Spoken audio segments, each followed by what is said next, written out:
قیامت کے دن سب سے زیادہ غریب کون ہوگا؟ آئیے مفتی سلمان ازہری کا یہ بیان سنتے ہیں۔ حضور پاک صلی اللہ تعالیٰ علیہ وسلم نے صحابہ سے پوچھا سب سے غریب آدمی کون ہے؟ تم جانتے ہو سب سے مفلس آدمی کون ہے؟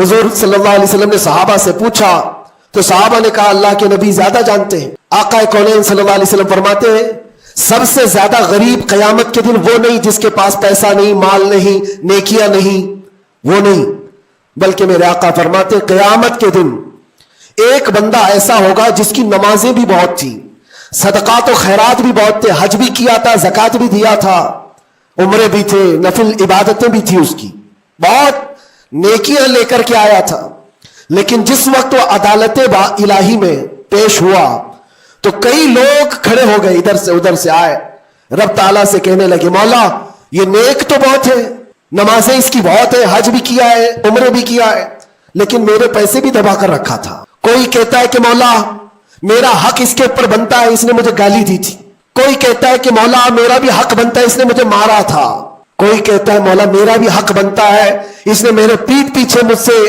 چغلی کی تھی اور لڑانے کی کوشش کی تھی، میرا حق بنتا ہے اس پر۔ تو یہ سارے حق طلب کرنے والے بندے کھڑے ہو جائیں گے اس کے خلاف جو نیکوکار تھا۔ اللہ تعالیٰ فرماتا ہے تم لوگوں کو اس سے کیا چاہیے؟ سارے بندے کہتے ہیں مولا ہم تو گنہگار ہیں، نیکیوں کی کمی ہے، اس کے پاس نیکیاں زیادہ، اس کی نیکیاں ہمیں دلا دے۔ اب عدالت الہی کا یہ فیصلہ سنو، اللہ فرشتوں کو حکم دیتا ہے اس کے پاس جتنی نیکیاں ہیں وہ ان سب میں تقسیم کرو، جتنوں کا حق اس نے دبا رکھا ہے سب میں اس کی نیکیاں بانٹی جائیں۔ جب فرشتے اس کی نیکیاں نکال نکال کر تقسیم کر رہے تھے، نیکیاں اس کی پوری ختم ہو گئی، حقداروں کا بھی حق پورا ہوا نہیں، کچھ اور بھی باقی رہ گئے تھے۔ وہ کہنے لگے مولا ہمارا بھی حق ہے اس کے اوپر، ہمارا بھی اس نے مال رکھا ہے۔ اللہ تعالیٰ فرماتا ہے اب اس کے پاس تو نیکیاں پوری ختم ہو گئی، تم چاہتے کیا ہو؟ وہ گنہگار تھے، وہ کہتے مولا ہم یہ چاہتے کہ ہمارے گناہ اٹھا کر کے اس پر ڈال دیں، ہمارا بوجھ تو کم ہو جائے۔ حکم ہوگا رب تعالیٰ کا کہ اس کے اوپر ان کا حق بنتا ہے، لہذا ان کے گناہ اٹھا اٹھا کر کے اس کے اوپر ڈالو۔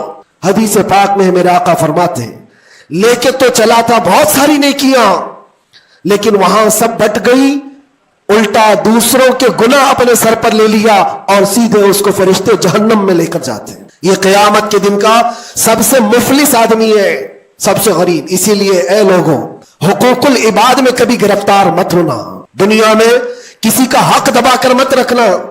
کسی کو اگر تم نے اپنی زبان سے ایذا دیا ہے، تکلیف دی ہے، یا ہاتھ سے دیا ہے، یا کسی بھی طرح سے دیا ہے، تو قیامت کے دن اس کا حق لیا جائے گا، تمہیں اس کا حق دینا پڑے گا۔